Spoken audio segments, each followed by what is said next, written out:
This is the Farm Hop Life Men's Forum, a traveling homestead family. Tonight, every night, I am Matt Derosier of a Farm Hop Life, and right now we've got Christopher with us.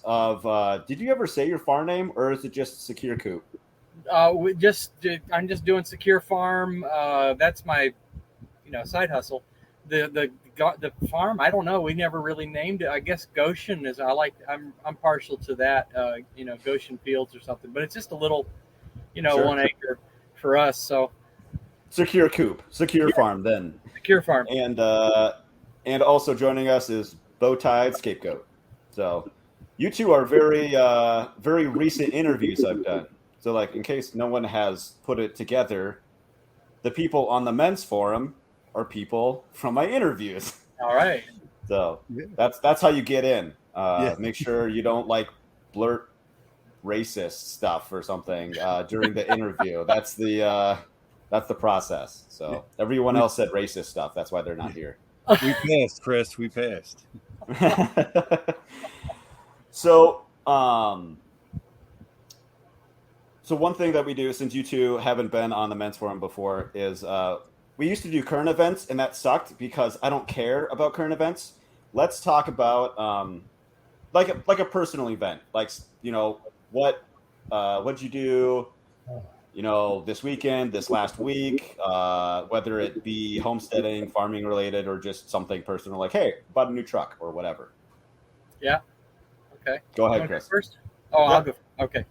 Yeah, we picked up some new trees, some new plants. On a wife and I go on a date night to our plant man date night. It wasn't a night date visit to our plant man, and we picked up some more avocado trees. We got some. Oh, she was excited about mayhaw, and she got some mayhaws. And we have now soap nut trees. We found out they need to that you can't tell whether they're male or female until they grow, so you have to get extras just to to be sure you get one male and female. And so he said I think he said that these are hermaphrodite soap nut trees, so we'll be able to grow our own. Yeah, so we'll be His able to grow. words. Yeah, that's his words. I So we'll did be able to not grow know that was a our term. own, yeah, or be able to grow our own soap berries, and I'm looking forward to that. And just I took the week off from the SecureCoop development. I got hired a guy to do part of the app, and I took the week off for myself because I was just starting to get brain tied, and just into we moved into this place in October, and just had little piles of crap sitting around the house. And I just got tired of looking at it and said, all right, I'm gonna put all that away, and now I know where everything is, and I can breathe in the room. And you just feel better when you can actually have breathing space. So it's more productive, and I got my brain away from that work for a little season. I'm ready to jump it back into it. Good. Yeah, Yeah, that little refresher is always nice. So, yeah. how about you, Goat? Well, last week I was down in Puerto Rico. We were down there for 5 days doing some work on one of our places. And then came back and had to get right into the garden because the garden's like really taken off. Uh, Nice. and so I had to go in there this weekend. I was thinning stuff out and just giving some stuff breathing room because I like to cram everything in my garden so you can't even walk. Yeah. Nice. What's doing best in your garden so far? So I would say the pole beans haven't produced anything, but the plants are 8 feet tall at this point and nice and full. Everything's got flowers on it, ready to start pushing pods. Um, that and the cucumbers I kind of crowded too much, so they got a little shaded towards the back where my trellis is, and so that's why I was thinning stuff out, trying to rejuvenate that back portion of it. So they're doing pretty well on the front side. Peppers are moving along. I got some watermelon and cantaloupe in there this year in a tight spot, but they're like going nuts as well. So everything's doing really good. Everything's doing really good. Sweet.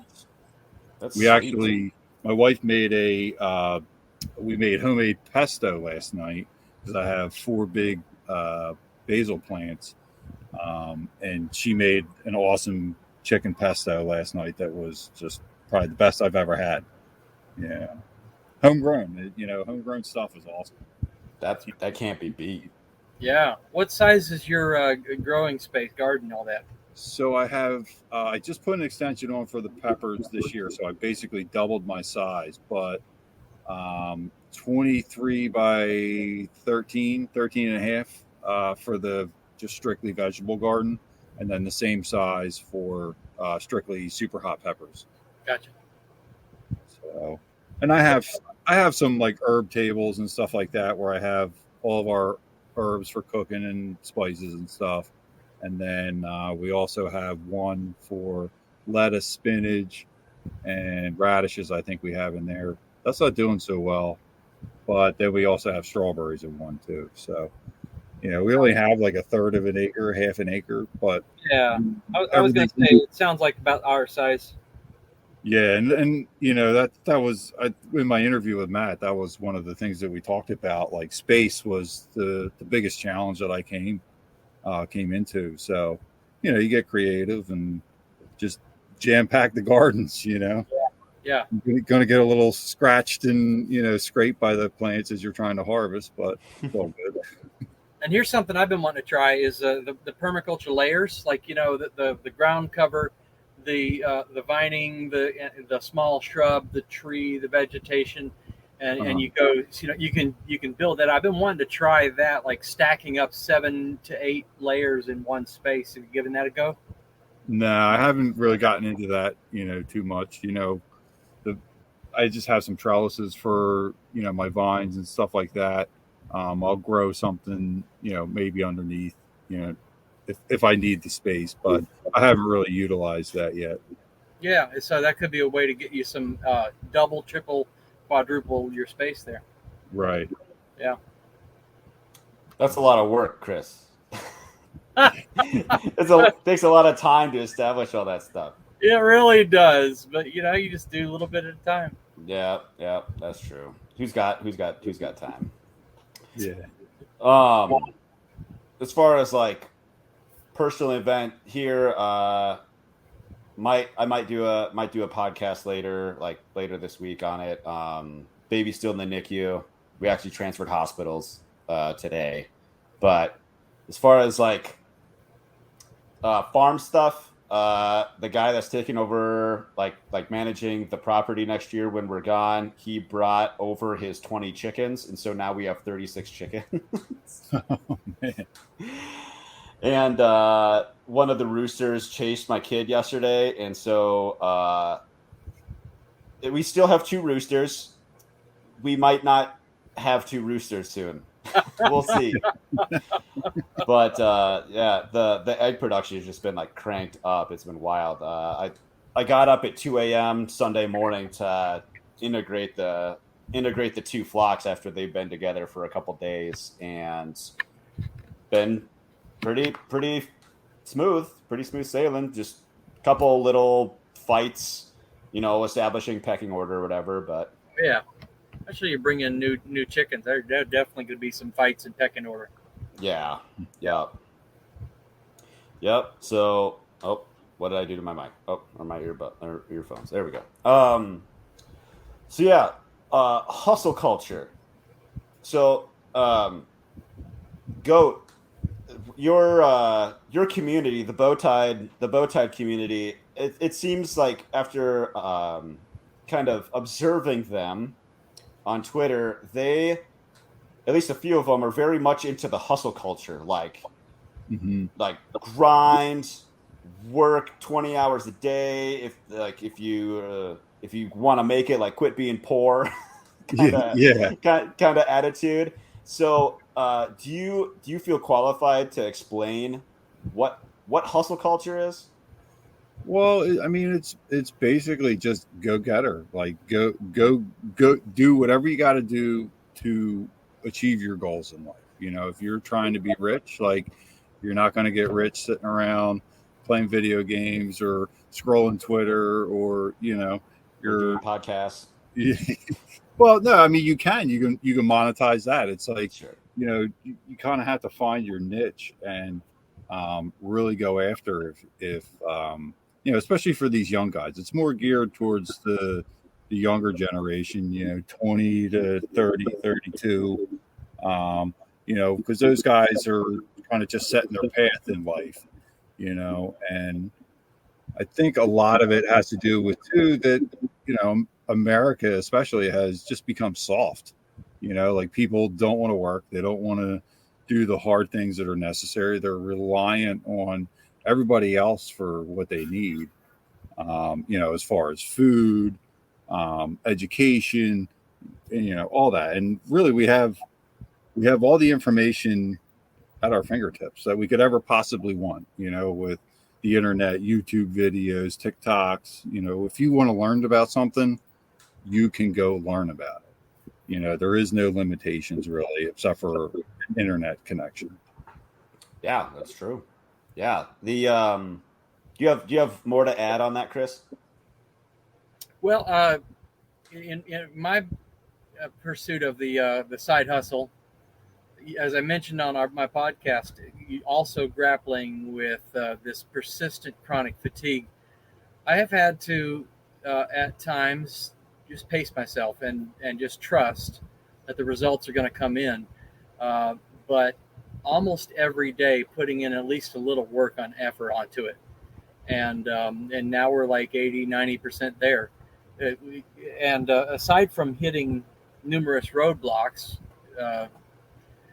you just the stretches of my energy. I'll sit down to try to work with it, and I just don't have it together, and have to put it off for a little bit until I can get it all together. But I am hustling, not as much as I'd like, but more than zero. As I said on the last podcast, if you're, no matter how slow you're going, you're lapping everybody on the couch. So. Yeah, that's true. Yeah. It's for people that aren't insane. I think it is like always going to be not as much as you like. I don't know if either of you two listen to Gary Vee at all, like Gary Vaynerchuk. Yeah. And he's always, he talks about having like a healthy work-life balance. And even though he works like 15, 16, whatever hours a day, he still has a healthy work-life balance. But also, he's Gary Vaynerchuk. Like, that dude's nuts. And I heard like he was on like some radio show or whatever, and some guy called in, and like, I don't know if he was like actually like that energetic as well, or like just trying to match Gary's energy, but he was obnoxious. I was thinking like, if this dude like was like my neighbor, I'd move. Like, this guy, he was so just way too like ramped up, high energy, like he's, I don't know. I don't even know how to explain it unless you heard it. Just like, it was too much. Like, maybe some people are just built that way to just like be annoying go-getters.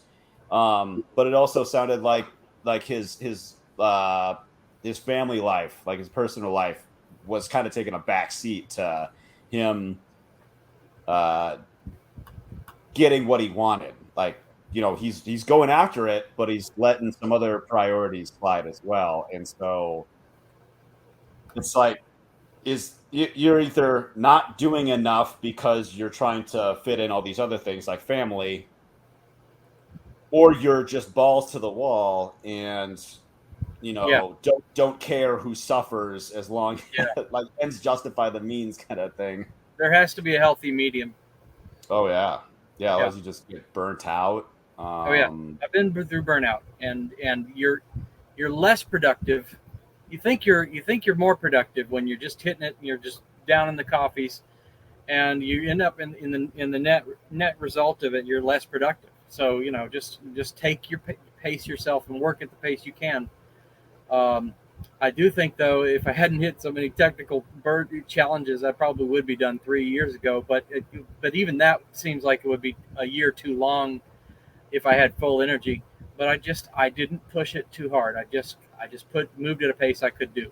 So Yeah, and something that they preach, in the BowTied community with the guys is that just try and be 1% better every day. You know what I mean? Like, yeah, we want that mentality of like get out there, go get it. If you want something, you got to work your ass off for it. But like you were just saying, Chris, that there's got to be some sort of balance. You can't burn yourself out. You can't run yourself to zero. Exactly. You got to leave something in the tank for tomorrow. Yep. And I maybe, don't work up late. I don't stay up late anymore. yeah, no, and that's what they're trying to teach these younger guys too. Like, don't go out and party. You know what I mean? Like that's what all of society's doing. And you want to get ahead of all of society, don't do what they're doing. Be disciplined. Come home after work. Learn something out. Get a side business going, and then go from there. Dylan, how's it going? Good. I just got in from doing chores. I went out and found a bunch of dead baby ducks. So damn. Why'd you whip them so hard? Well, are you familiar with that term called slippage by Joel Salatin? I am not. Okay, so when he was leaving the farm to go work in the city before he was doing it full time, he attributed some of the failures of the farm to what he called slippage, meaning that he wasn't on the farm to thin out the carrots when they needed it at that right time, and then they're doomed to fail for the rest of the growing season, or you weren't there at that right moment when rabbits were born on the wire, etc. And so this is our first time raising baby ducks, and we got them from another farm, and because they were transferred here, they didn't imprint well on their mom, and so we went through some iterations of them getting like lost because the moms weren't taking care of them. So we said, we'll just put them all together, and that's not the answer. Damn, dude, I'm sorry to hear that. That sucks. Yeah. Anyway, we had some other some mom chickens lay on a nest, and we got our first 2 chicks out of it. Nice. So a little bit of yin and yang. Yeah, yin and yang. Yeah, some failure and a little bit of success. Nice. It sounds like we've talked several times, so I kind of know all the little pots your hands are in, or whatever the term is. Like, you got I think you're a pretty good hustler with all the little things you're doing. So why don't you explain a couple of your little revenue streams that you got going on, Dylan? Yes. Brag a little bit. Yeah, I'll kind of do a permaculture zones and work my way out. So no, make it fast. What's that? I said no, make it fast. Yeah. So starting with like zone 0, our house is starting to make us quite a bit of revenue in Airbnb. So a little backstory for the other guys. It's something, we have these 3 rooms upstairs in this massive house that we have. And we knew we wanted to, cash flow the property by using Airbnb. And so this winter, kind of settling into our new house that we moved into in August, just trying to, get our routines down. And, one night or 1 week, we said, let's just get 1 room done. Let's post it on Airbnb. Let's see what happens.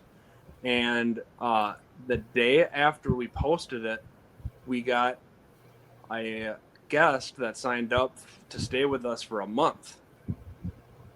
Nice. And that guest just left. Wow. She 3 just months left later. to go back to Indiana. Surprised you didn't move in. Yeah. I know, right? Yeah. So yeah, just talking, a little bit about hustle culture. We squeezed that activity to get the room set for Airbnb in the downtime that we had after putting kids to bed. That's the time that we have to work on this stuff. And fast forward, we since posting our first room in March, we've had 2 other long-term rentals. One gentleman that stayed for 2 months, another gentleman that's staying with us until November, and we have 4 or 5 short-term rentals through September. Nice. Impressive. So Friggin' sweet, We're- dude. yeah, we're really happy with that. Yeah. Before you jumped on, we were just talking about things to do, like to balance to not get burned out. And I think Goat was gonna say something about that. Goat, how do you not get burned out? So, like when, I mean, I'm not so much hustling, these days. I'm more taking care of. We have Airbnbs in Puerto Rico. We just purchased a mountain property as well. So you're an old retired man. I got it. Yeah, getting there. I'm still doing projects and stuff like that. I'm just I cut out the maintenance and all that for the landscaping biz. It just became too much, and it just wasn't seeing enough revenue for it to be worthwhile to me, where I could focus my attention elsewhere. Try and build something for the future. But yeah, I mean, I would get done work. I'd kick my boots off and I would just literally just sit in silence for an hour or two, just kind of recollect on the day, kind of mentally plan for what needed to get done tomorrow. And then I would just basically shut off, after that hour or two, just kind of go in the house, relax, read, watch a TV show, conversate with my wife, mess around with the kids, whatever. My kids are older now, so it's they're teenagers and beyond. So I don't see them too much these days. They're out socializing and all that.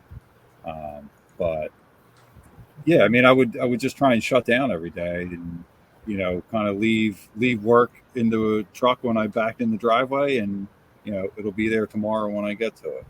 It's really the only way that you can do it. Now, that being said, during my busy season in the spring, I would pull all-nighters doing designs and drawings and plans and stuff like that, schedules for the month. But it really does. It burns you out. So I would say, my busy season would start in, the end of February, early March, after the snow melt, and then I would be, working 7 days a week until the second week in June.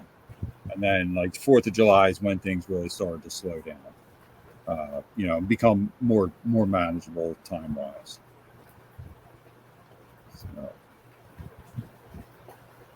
So how do you not get burnt out on your Airbnb stuff? Like when stuff just doesn't go well, like it rains, it pours kind of thing? Yeah. So, you just kind of have to realize hey, look, I'm going to do what I can do. I'm going to do everything in my power to fix this, or, I've had air conditioners break down on clients, but luckily the house is nice enough. It's got a bunch of air conditioners and stuff in it. So if one goes down, there's still 3 other ones that can kind of cool the house. But, I build a network of people down there that I trust and have working for us. So I can manage it from a couple thousand miles away. You're a good delegator. Yeah. Nice. And, it cuts into your profits, obviously, but it's going to cost me, $1,000 to fly down there, rent a car, if not more, so it's better off to just create a good network like that and be able to delegate. Don't try and, I think early on in my career, when I started my business, I tried to do every single thing. Like I would do all the work, I'd do all the estimating, talking to clients, scheduling, making sure guys were going where they were supposed to do, training everybody, dealing with payroll, you know what I mean? So there's a lot. If you're a small business owner, there's a lot of hats that you wear, and everything just kind of falls right on you. If you don't do it, then you're going to be pissing somebody off. So you definitely have to delegate when you can delegate things. Otherwise you're going to go insane. You'll go crazy. And there's points in the late spring where I was very short fused and like ready to blow up on somebody, but all right, I need a couple days off. I'm going to go up to the mountains or, down to the beach or something like that. Not coming back. Yeah, you feel like that. You absolutely do. But just a couple days away is a nice refresher. The mountains always really did it for me, like being out in nature, where I get to kind of immerse myself in my surroundings and not have to worry about all the hustle bustle of work and suburban life. Dylan, how do you avoid burnout? We just had a spell where we were absolutely burnt out. We had a power outage for, I believe, 4 days, and oh man, yeah, that was my first major power outage, and I listened to the survival podcast. I'm an Eagle Scout. I should be prepared. I should have had my generator started, know how to use it before then. That wasn't the case, and we were bringing food over to parents' houses to put in freezers, and it was just a big lesson learned. The whole time when you're in that situation and you screwed up, all you can do is make a list of what you can do to do better. Yeah. In the meantime, right at the height of when things were just kind of hard with the power outage, my wife had to go attend a birth, and that didn't go well. In fact, it went so poorly. Not the birth itself, but just the outcome of being on call during something like that. She's gone. That she's gone, and the kids were missing her, which put a lot of stress on everybody. She's not going to do birth doula work anymore. Oh really? Yeah, we're going to be doing retreats on our farm. So people come out and participate in natural birth education, but the on-call model doesn't work for our family right now. Okay. Okay, that's so interesting. Yeah, so we're kind of shifting our business model, and that was a lesson that we needed to do that. So is Ashley in the room? Is that why you keep looking over in the corner? No. She's downstairs. Oh, okay. I thought you kept. He's watching to make sure she doesn't come up the stairs. Oh no. I'm in the Airbnb room that I got to put these sheets on after the call. She'll be like, "What took you so long to put sheets on the bed?" I know. That's interesting that you're shifting your focus, because that's like Ashley's whole it's like her entire persona is she's a birth doula, she's Ashley the birth doula, basically. That's all I know her of.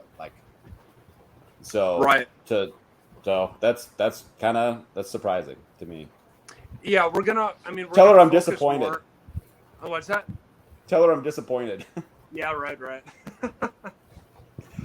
But yeah, to combat burnout, since then, so that was a time that we experienced burnout, and then how do we remedy ourselves from that? Mm-hmm. And what what we want to implement going forward is that Sundays we don't have any plans. And if we get stuff done, great. If not, then it's just rather there's no expectations to get anything done, but if we do, all the better. And so this past Sunday, we just gardened as a family. We put in the boys helped plant tomato plants while the boys got all the tomato plants that were like stunted, and so like it doesn't matter. Go do what you want to do, and then I'll plant the ones that are healthy. But I think gardening time in the future is going to really help with burnout, because it brings it back to like why we're doing this. Mm-hmm. Yeah, and then I guess balance is really the answer. Kind of finding joy in the small things. I do a pretty good job of that, and I know Ash would kind of agree that she needs to improve on it. And over the last couple weeks, she really has been improving. Good. Taking joy in the small things. That's good. That could be hard to overlook for sure. Yeah, Chris, you were nodding along there. About the taking off Sundays. You got it. Yeah. I mentioned on the last podcast that I'm a born again Christian, and it's taking a day of rest. It's just so crucial. Just to there's an element of trust when you do that, because you think that you have to be on guard all the time and be going, or the whole world is going to fall apart. And there's a time when you say, okay, I'm gonna, as Goat said, I'm gonna just leave the work in the truck. I'm gonna trust that it's not gonna all fall apart, and that God has got me in my back for the next 12 hours. And going into Sunday is a hard one for me. That's one I had to learn the hard way. Just that day where like Dylan said, no expectations. Sometimes I might do some things, but only if I really want to. That has just been very rejuvenating, refreshing. I'll just kick back, get myself a nice long Sunday afternoon nap, and just feel the difference. You just feel the difference. But it does. It comes from an element of trust that you're not Superman, that you can't hold up the world on your shoulders, and you have to just let some things happen and go, let some slippage. Yeah. I can speak to getting burnt out on not getting stuff done. When you have a 2-year-old, it's nothing gets done. So you're like, so my buddy that I interviewed and lives like 15 minutes away from me, Luke, if you're listening or watching, I'm never going to get to my fence posts. Quit asking. It will forever just sit in the yard, and weeds will grow on it, and even though they're treated, they will rot before I get to them. There's your answer. Stop asking. Hey, Luke, go over and help him. Yeah, no, you're a a-hole. Yeah, throw me a life raft, dude. I'm drowning here. Come on, Luke. Yeah, so I don't know. It's like it's like a frustrating thing, kind of like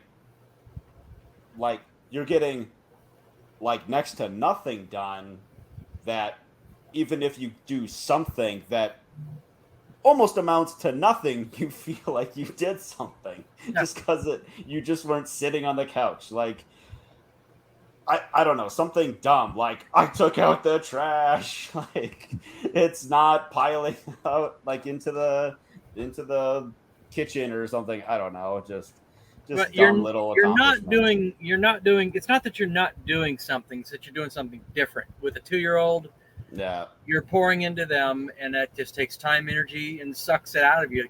Children are like midget gasoline thieves. They just steal the energy out of you. But you're doing something, you're just not doing the things that you really think you ought to be doing. And it's just recognizing that, yeah, okay, this is important too. So Yeah, it is. It's just it's that balance. It's really hard when you're in it. Because we were there just like 2 years ago, and when we were in the city on a quarter acre, even to get out and plant a flat of tomatoes was like a feat. Yep. Like that was a lot. And then now the dividends are starting to pay off. Ted went out like by himself, unsolicited. I mean, he asked to go outside, but he came back in with a cup full of green peas, and it was kind of cool to see. It's these small things when they get older that all the work you put in. It's like you're charging up the battery, and now they're starting to give some output. Not that output is needed, but it's when you observe it, it's really satisfying. What Dylan's talking about, everybody, is free child labor. Yeah. I'm down with that. Yeah. That is all he wanted out of his kids. My oldest son was out on jobs with me when he was 8 years old. It was like, take your kid to work day, and he got to get off of school and come to work with dad. And I was like, dude, listen, it's hard work. It's, we're not just riding around on a lawnmower all day. So I show up, and, my customer observes this little 8-year-old kid who's like half the size of the weed whacker going around and weed whacking this whole property, and thinking like, man, this guy is a real jerk, like hiring some little kid. Cheap bastard. Let me tell you what going to like work day was with my dad. I sat in his office on like the 9th floor and did nothing. There was nothing to do there. He was on the computer the entire time. I'm like, oh, school was almost better than this. at least I could see my friends. Oh, so. Dad had me folding newspapers on a paper route, but he also delivered cookies to the grocery stores. So we would load up boxes of cookies and snack a few, of course. But fell off the truck. Yeah, and we would go. I enjoyed that because we would go around the southeast and hit a bunch of stores in the Florida, Georgia region and get a little travel in. That was fun. Nice. Did he make you deliver papers on a bike with flat tire? No. I wouldn't. He had an enormous paper route. It was like 30 miles long, and just 500 papers or something. He had one of the biggest paper routes in the city. And so we would sometimes join him at 3 a.m. and stuffing papers into a bag, and he'd throw them, So. Damn, 30 miles. Oh yeah, it was enormous. But it was toward the beaches, so we'd go out and see the sunrise in the morning. That was nice. So. There you go. Yeah. Certain things about hustle culture, are they doomed to fail? What I mean by that is, so when Uber started, it was like everybody did Uber, right? And it was like, oh, it's so profitable. Like I can quit my job, and that's all they do now, and whatever. And then there was like this big like bust, and now like Uber sucks. It sucks for people trying to take a ride, and it sucks for people like driving. Like the fees are dumb. Like you don't make as much money as you used to driving. People, it's just not very good. And then, those people that just grind nonstop and then they get burnt out or whatever the case may be is like, let's for the most part, like obviously there's a healthy hustle. That's what we could do. We could start a website, a healthy hustle or something. And like, is hustle culture really like doomed to fail overall? You know what I mean? It's I don't think it's sustainable long term. I mean, there's guys, well into their 60s and 70s still out there like trying to sell stuff, trying to, create stuff, put it out on the internet, sell. So, there's certain people that can do it, but they're few and far between, in my opinion. Sure. You know, Yeah. Like I'm going to do it for this amount of time, and then I'm going to take a step back. Yeah, like and Sure. and I've kind of done that. Like I've been in landscaping 20 plus years, and it's like I'm just ready to do something else now. I'm ready to try and build something else from scratch and go from there. I proved to myself that I could do, start a business from nothing, build it up, and be successful with it. But I'm ready to do something a little easier for money these days. And that's where with the Airbnbs and stuff like that, it's still stressful and you still have to do stuff, but it's not like I'm not humping 15 yards of mulch, 5 days this week, where that was like the norm, Yeah. do a 15-yard mulching job in a day, and you got to get it done today, so you're working till 8:30 at night if the sun's going down and getting dark, but you don't want to have to come back tomorrow because you got another job to do tomorrow, and it just kind of domino effect where it just knocks off your schedule. So, but I'm done with that part of my life, doing that. I put my time in, and I'm ready to, try and use more of my brain than my body to make an income. Nice. Working smarter, not harder. Right.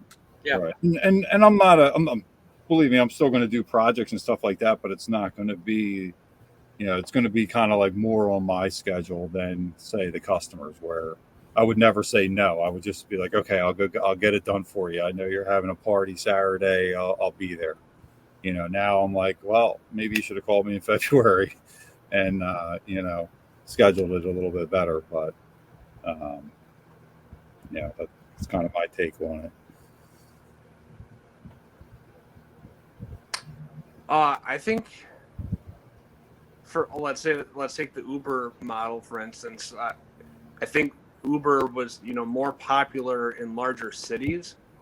And so, when they expel their energy, it gets converted into dollars.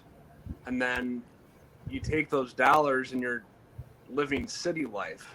And I think perhaps living on a homestead is different where just by the nature of my daily actions, I'm adding value to the property and to my life.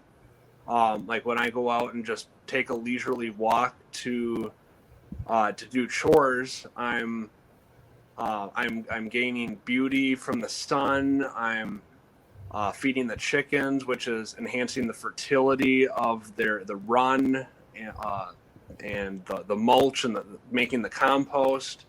As I come back, I pull some greens and herbs for breakfast. I come back, and that just took 20 minutes, and look how much value I added. And I'm not hustling. I'm enjoying it. Yeah. And then maybe that enjoyment of that activity then allows me to, hustle further that on something that brings in, money, like the Airbnb that we do, after work and after the kids go to bed. But I think the how you hustle and the environment that you do it in is the key, because I think homesteading, that type of hustling, I think that's going to win overall. Yeah, I'd agree with that. The homesteading, you started to mention your permaculture layers of your hustle, particular hustle. I didn't hear all of them. I'm sure that you're doing all sorts of interesting, fun little things that build up. Because when I think of the word hustle, I think of the concept of a hustle. I think of somebody who's getting out there, who's not accepting life as it comes to him, but he gets out there and he just grabs it and he said, I'm going to get out there, I'm going to do it. I've got these resources, and how am I going to make use of them in a way that sort of stacks and layers up the income so that it's not just one source of income, but it's, multiple streams. And so the farmstead, the homestead, the little 1 acre, half acre like we've got, can still, feed our family. That's replacing grocery bills, so that's like an income.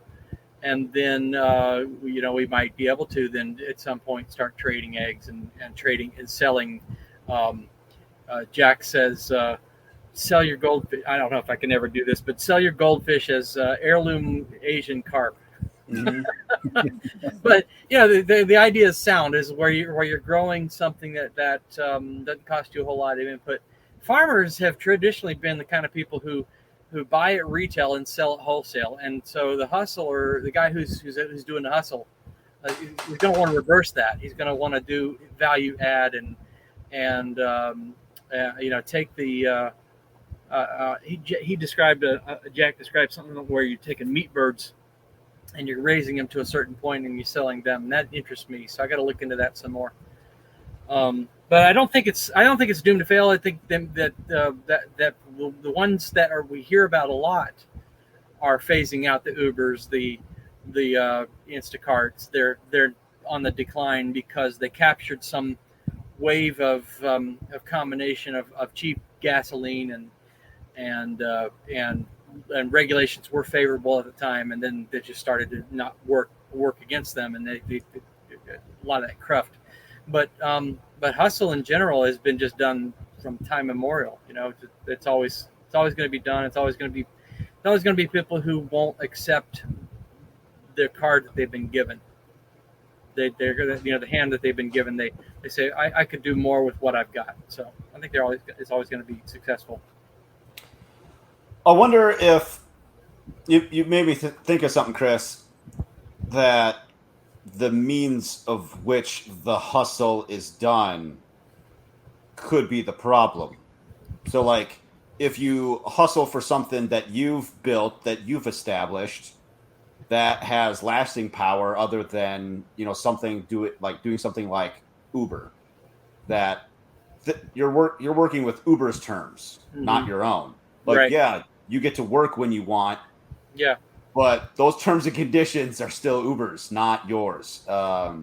Whereas, Dylan, Goat, and you, Chris, you guys all have your stuff that, you're doing it on your own, on your terms. And like, Goat doesn't want to do landscaping anymore, not because landscaping.app or whatever has changed their terms and conditions. Like, he's just like, I just want to do something different. And, with the Airbnb, you're on Airbnb's terms, and maybe you can still hustle that property through your own means, make your own website, push it. I mean, it's a lot more work, but again, staying power. You got to wear more hats. Mm-hmm. Yep. Yeah, I got an example of kind of a little hustle that we did, kind of captures the Uber in here.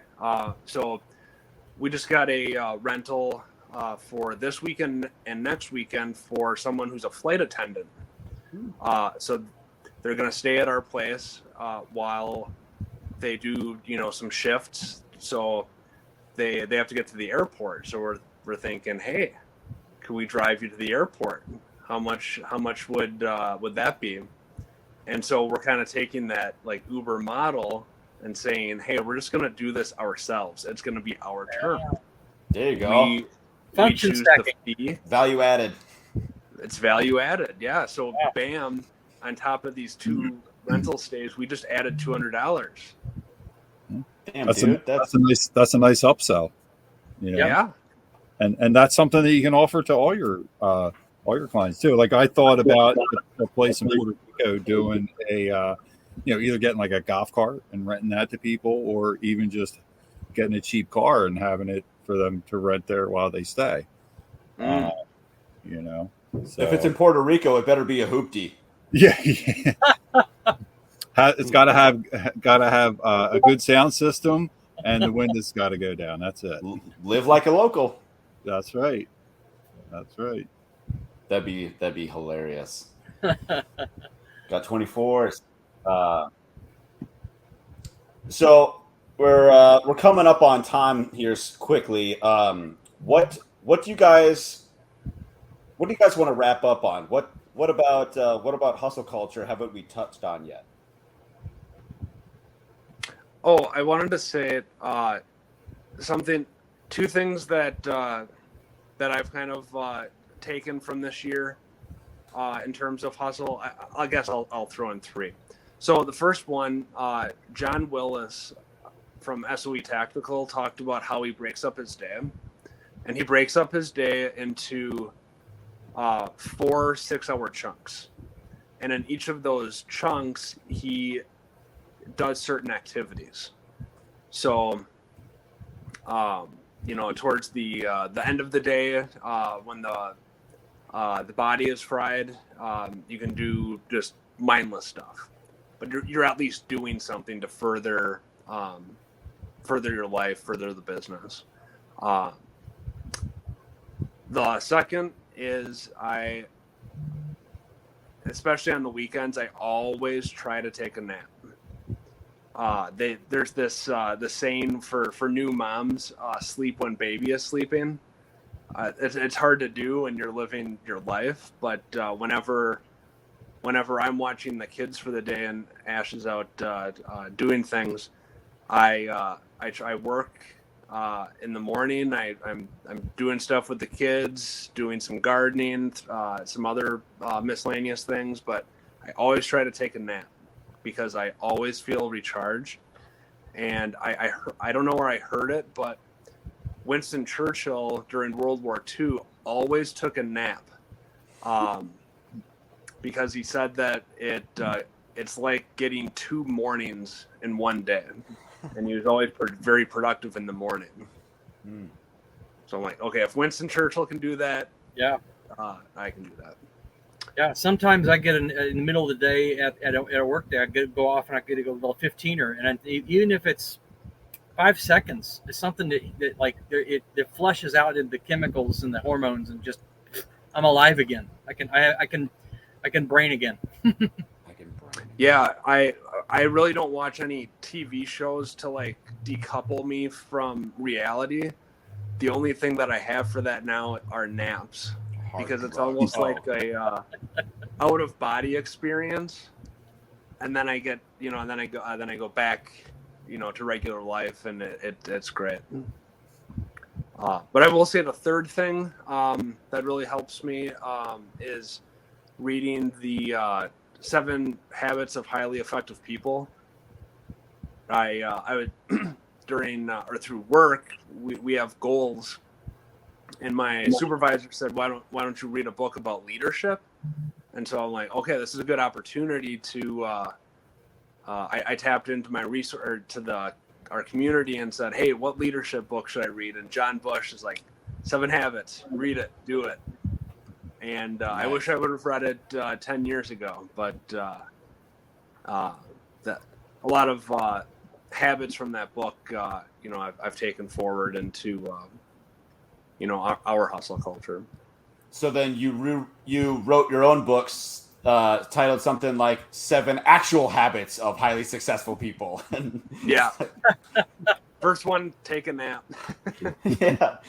Dude, on the nap thing, like it's such a fine line with me. I can easily OD on a nap. Like if I sleep longer than 20 minutes, like I overdid it on the nap. It's too much. Like I just become more lethargic. And then you wake up and what year is it? Yeah. Yeah, well, that's something that I'd like to add to with the, closing out here, that, for if you're going to do hustle culture, if you're going to go out there and go, basically, pedal to the floor, do it while you're young. Do it in your early 20s. Do it in, before you turn 30, because once you start hitting 35, like your body's going to start slowing down. You're not going to be able to do those 16, 18-hour days like you did when you were 20 years old. So go out there, make your money, hustle, don't party. Because I think that's a lot of people's mistake. They'll go to a 4-year college to just go party their butts off, come out in debt, and then Barely learn anything. then they're $100,000 in debt, and they can't afford to buy a house. So it's just compounding that way. But yeah, definitely go out there, do what you can while you're young, do as much as you can while you're young. So that way, when you hit 30, 35, you can kind of start to slow down, relax, and, do something more fulfilling than, just hustling all the time. There's nothing wrong with it. There's some people that are more driven than others, but, I was very driven in my 20s and 30s, and, now I'm in my 40s, and it's like, I want to stop and smell the roses now. Yeah. Dude, I wish I had hustled just nonstop in my 20s instead of dicking around whatever I was doing. I was still figuring out a bunch of crap, but I wish I was more encouraged to go after random stuff instead of just get a job. That wasn't helpful to me. That was so not helpful long term. Just go get a job. Cool. Now I know how to be an employee. And now in my 30s, I'm learning how do I be a small business owner? How do I this is I'm a late bloomer, I guess, or something. I don't know. But a follow-up question. Have you guys, wow, learn to talk. Are you guys coming up on your peak?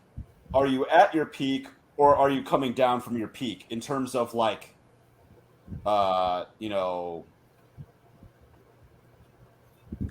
guess success, or I've maybe Goat, I know you're a little bit older, all right, I'm at my peak, or nah, baby, I'm still rising. This, you haven't even seen my final form. Yeah, so I'll answer that first, if you guys don't mind.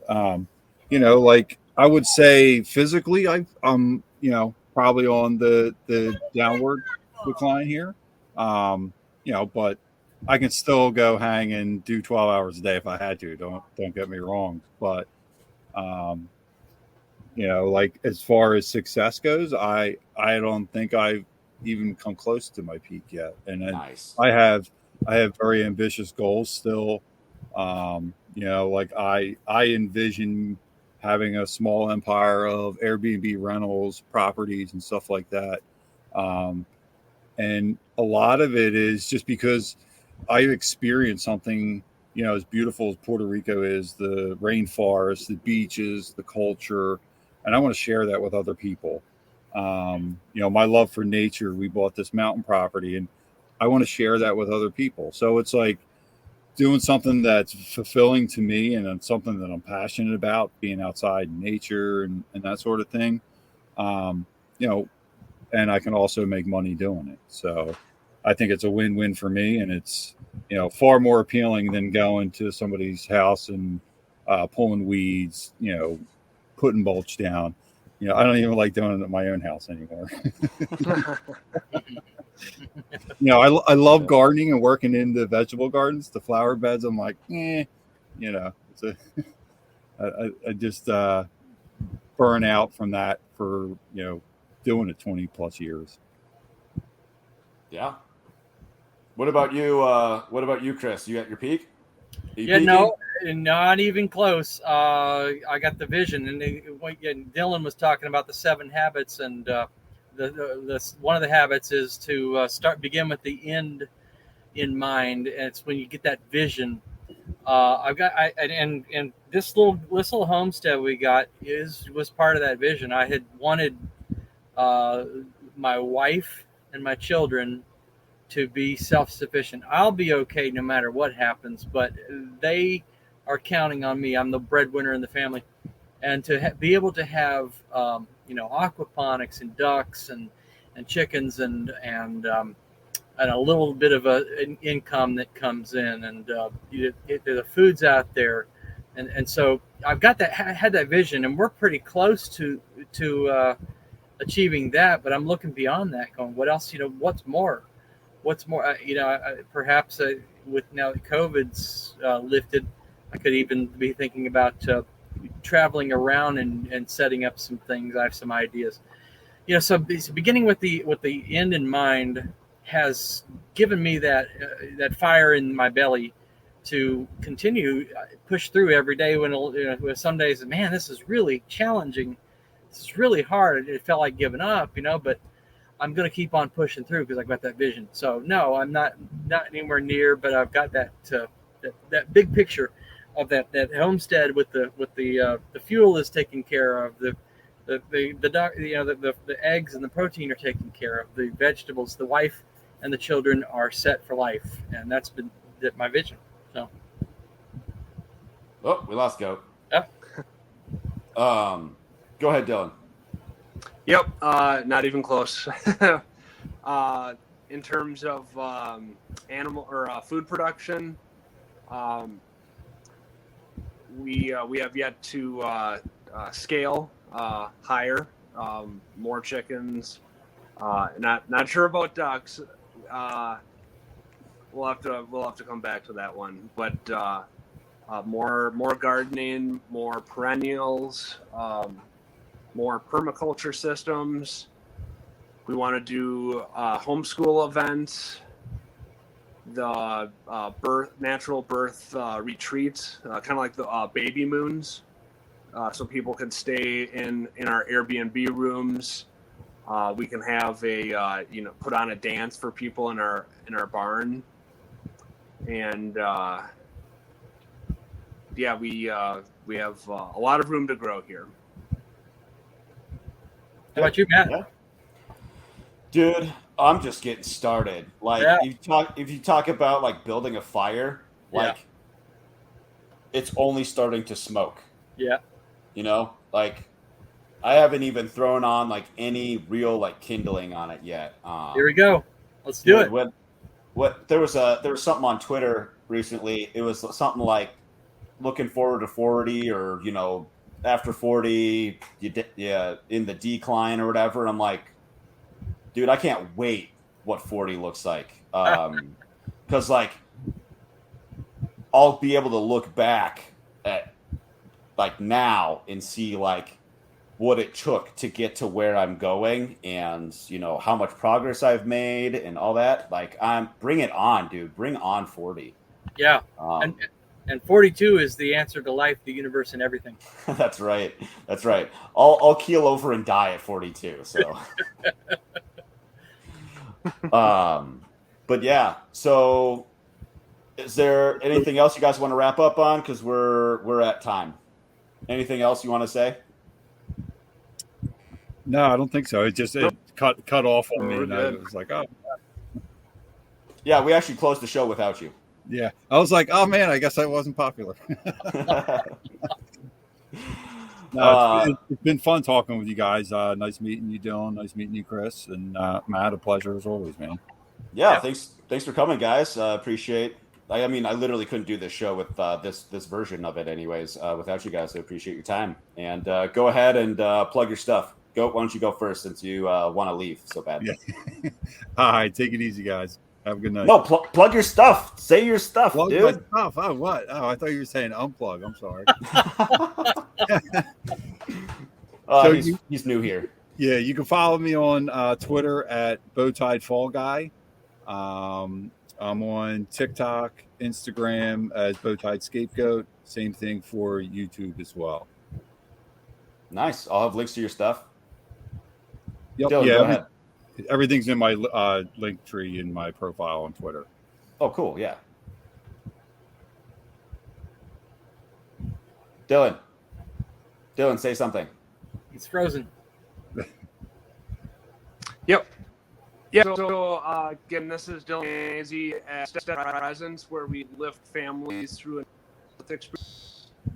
And oh no, he went crazy. He went max headroom. More. Oh man, Dylan, if you're max headroom, can I can't, dude. Wow, stop your video and just do audio. You're going wild, dude.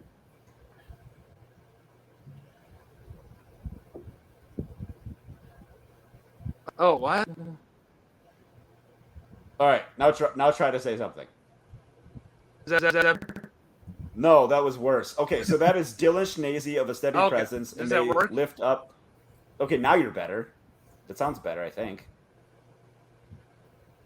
Go ahead, say your stuff. Oh, can you hear me? All right. Yeah, okay, so I'm just gonna say your stuff. I cannot hear you. Where we lift. All right. So Dylan of A Steady Presence, they do like doula stuff. They're pretty cool. I like Dylan and his wife Ashley.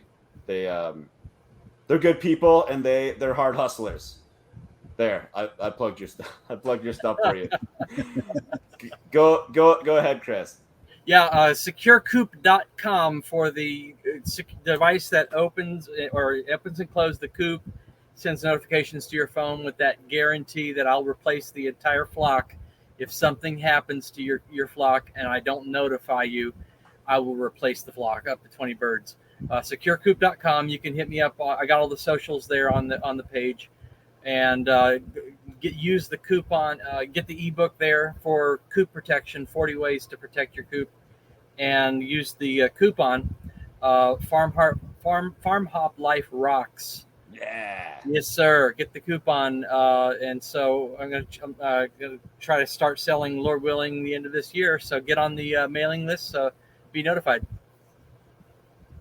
And I am Matt Derosier of A Farm Hop Life, a traveling homestead family. You can find me anywhere and everywhere on social media, and I'll have links to everyone's stuff in the show notes. So thank you guys for being here, and thanks everybody for listening. We'll catch you next time. Why don't you guys hang out for just a second? Yep. All right.